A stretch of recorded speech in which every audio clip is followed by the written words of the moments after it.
आपने hysteresis losses और eddy current losses का ड्रॉबैक देख लिए, but there are certain incident where these phenomena can be useful also. एक तो हीट ट्रीटमेंट प्रोसेस, हीट में आपका देखिए कुछ हीटर ऐसा बनाते हैं they are based on the eddy current कि जो भी आपकी इनपुट है, this input supply, this whole input supply is used as eddy current, we are not taking any other type of output, हम कोई आउटपुट नहीं लेते, सारा का सारा input is used as eddy current. तो and with that help we can raise the temperature very high. तो एक तो ये हमारा हीट ट्रीटमेंट प्रोसेस में यूज होता है। दूसरा डैम्पिंग, देखिए in case of a synchronous machine, synchronous machine में आपको एक तो जब भी पढ़ाएंगे आपको होता है एक फील्ड वाइंडिंग होती है, एक आर्मेचर वाइंडिंग होती है। In addition to the field winding and armature winding there is another winding called the damping winding. तो इस डैम्पिंग वाइंडिंग में हमारा जो ये आयरन लॉसेस है उसको बेनिफिट करते हुए बी रिड्यूस। जैसे क्या होगा, सपोज करिए आपने मोटर यूज कर लिया, मिक्सी चल रहा है, आपका सप्लाई आया, मिक्सी चल रहा है, उसके बाद जब आपने सप्लाई ऑन कर लिया तभी भी थोड़ी देर ऐसे चल देगा। तो टू रिड्यूस दैट मींस उसको damp out that we use this phenomena of iron losses. PMMC permanent magnetic coil, जैसे आपका वोल्ट मीटर, आमीटर, सपोज करिए आपने वोल्ट मेजर करना है, वोल्टेज मतलब 220 वोल्ट आपने लगाया तो वोल्टेज आपका 220 पे आ गया, 220 पे आके भी वो ऐसा करेगा, करता है, जो आपका पॉइंटर है वो ऐसा करता है। टू रिड्यूस दैट जीरो से, हम चाहते हैं जीरो से 220 पे जाकर रुक जाए, जितना भी वोल्टेज है, जितना आपने मेजर किया है सिग्नल आपका पॉइंटर वहां रुक जाना चाहिए। तो उसके लिए भी डैम्पिंग वाइंडिंग का यूज करेंगे, डैम्पिंग इफेक्ट, और इस इफेक्ट को यूज करेंगे। ब्रेकिंग के लिए, जैसे आपका हाई स्पीड पे आपकी गाड़ी जा रही है तो जो एनर्जी को वेस्ट अभी कैसे करते हैं, मैकेनिकली वेस्ट करते हैं, उसकी बजाय एडी करंट में आपका वेस्ट हो जाए तो आपके फ्यूज वगैरह मेंटेनेंस प्रॉब्लम कम हो जाएगी। So these are the some of the applications which will be described in detail whenever that topic will come. So these are the benefits of the losses, iron losses, and while describing the eddy current losses we need to describe the stacking factor.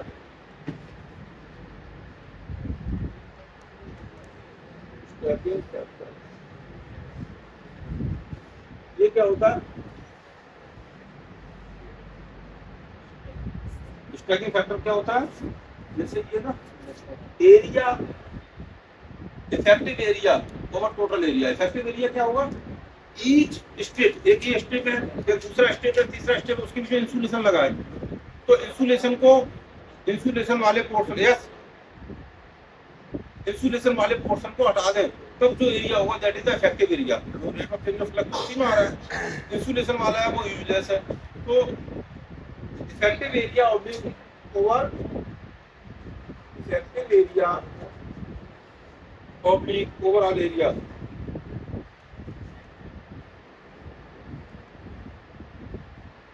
of stacking factor. समझ में आ गया क्या है? जितना insulation, जितना पास होगा, अगर देखिए अगर आपने लैमिनेशन ये वाला किया है तो इसका इफेक्टिव एरिया कम होगा कि इसका कम होगा? इसका कम होगा। हाँ जी, इफेक्टिव एरिया इस केस में कम होगा या इस केस में कम होगा? अगर ओवरऑल एरिया सेम है तो किस में इफेक्टिव एरिया कम होगा? ये जो हमारे जो स्ट्रिप्स हैं, ये स्ट्रिप्स पतले हैं, उसके बीच में इंसुलेशन लगाएंगे तो इंसुलेशन पोर्शन ज्यादा हो जाएगा तो इफेक्टिव एरिया कम हो जाएगा। तो यह इफेक्टिव एरिया कम हो जाएगा तो स्टैकिंग फैक्टर हमारा कम हो जाएगा। उसके अकॉर्डिंगली आपका ईएमएफ में फर्क पड़ेगा। So accordingly balance is made. Okay, any question up to now? So after this we will describe one, what is the inductance, self inductance, mutual inductance, then we will describe how much energy is stored how much energy is stored in the magnetic field. Then we will discover what is the lifting power, what is the force because of the magnetic field. कोई magnetic field है, उसकी कितनी power है, कितना weight उठा सकता है. Okay, these three topics will be discussed now.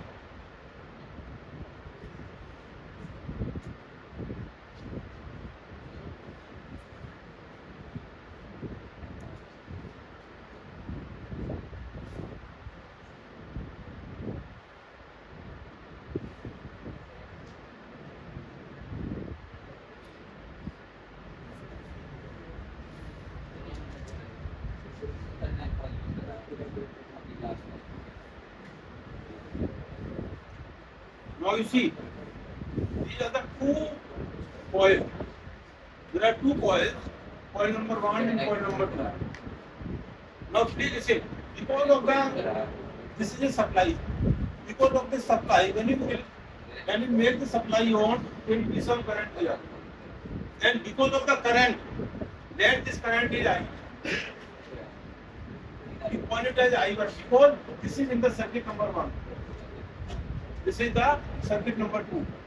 So because of the current in circuit number 1,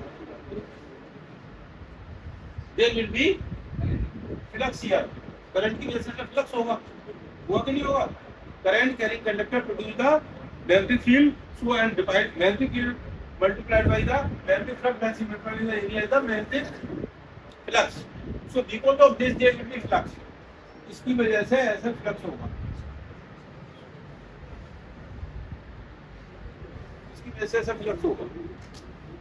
okay, तो जब ये फ्लक्स होगा उसकी वजह से dt इसमें इंड्यूस्ड ईएमएफ प्रोड्यूस होगा and induced EMF in the coil number 1, E1 is equal to N1, N is the number of turns into this N1 and d phi over dt. And later on we will just describe you that earlier also we described that this is called the N d phi over dt. This is nothing but L d I1 by dt.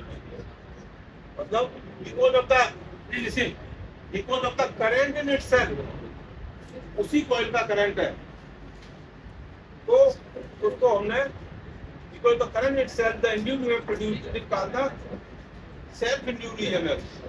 अपनी वजह से self मतलब अपनी current की वजह से EMF produce हो रहा है, that's why it is called the self induced EMF. Okay, and this inductance is called the self inductance.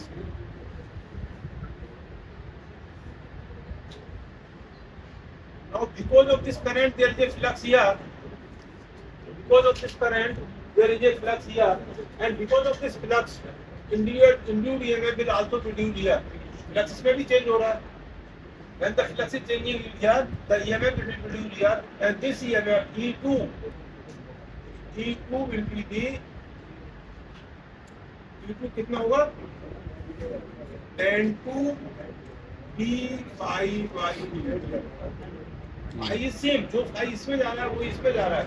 इसके नंबर ऑफ टर्न्स N1 है, इसमें नंबर ऑफ टर्न्स N2 है. N2 d phi over dt. So this N2 and phi, this is called the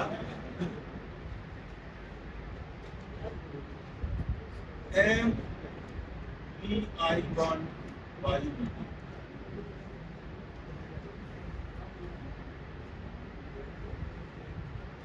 Okay, this is called the mutual inductance.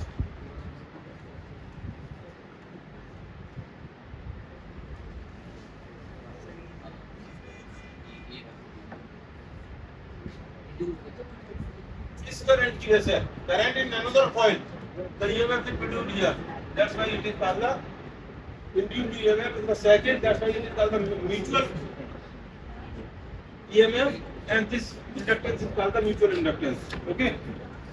Now we देखिए यहाँ पे हमने आपको ये बता दिया what is this L and M, लेकिन ये नहीं बताया इंडक्टेंस होता क्या है. So just to describe what is the inductance of the coil, What is the inductance of the coil? Just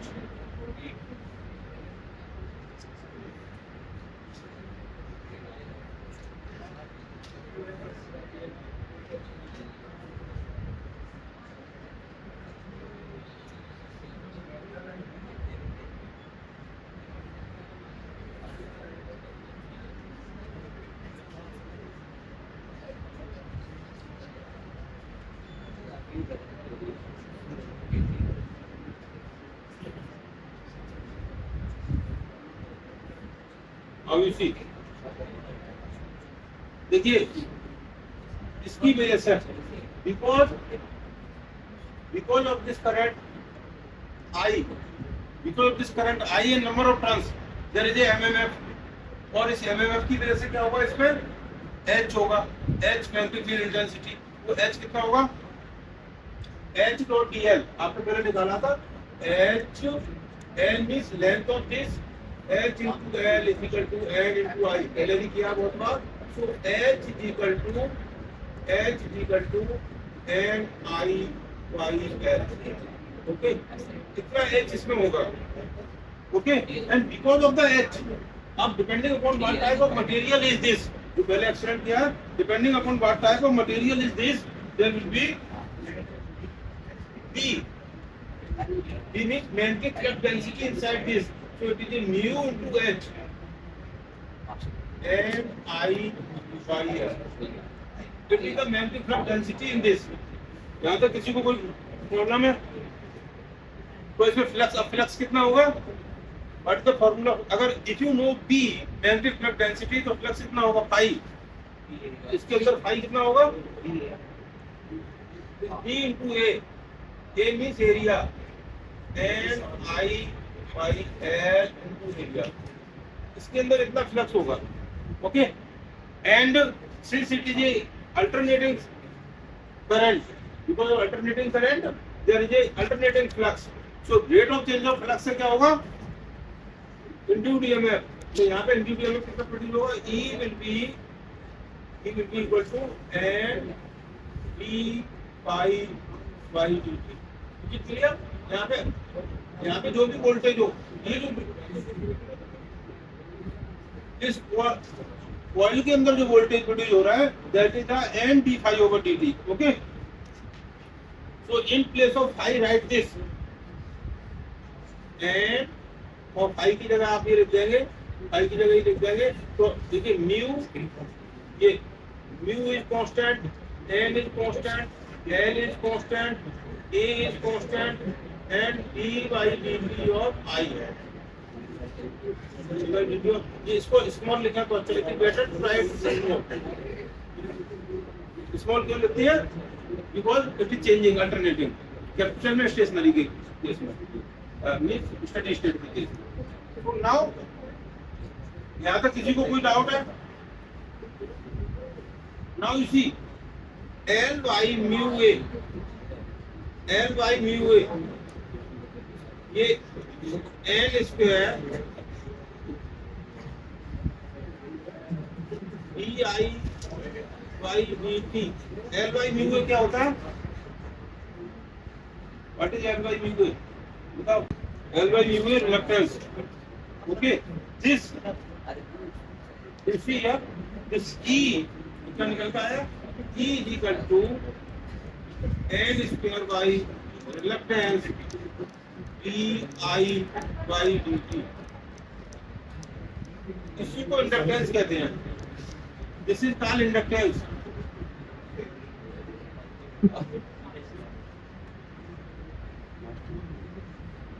ठीक है अब आप समझ में आ गया इसको क्या कहते हैं inductance because of this inductance आपको पता है the energy is stored in the magnetic field so next topic is the how much energy is stored इसमें देखिए जब आपने इसमें करंट देंगे तो उसमें फील्ड प्रोड्यूस होगा फ्लक्स प्रोड्यूस होगा तो उसके अंदर एनर्जी स्टोर होगी तो फ्लक्स मैग्नेटिक ऐसे ही नहीं मैग्नेटिक फील्ड ऐसे डेवलप हो जाएगा you have to give some energy वो एनर्जी आएगी कहां से यहां से आएगी तो इसमें कितनी एनर्जी स्टोर होती है what is the formula for that okay अगर इस टाइप का है तो उसमें कितनी एनर्जी स्टोर होती है उसका फार्मूला क्या है अगर ये है आप यहाँ मैग्नेटिक फील्ड बन गया, magnetic field north and south बन गया।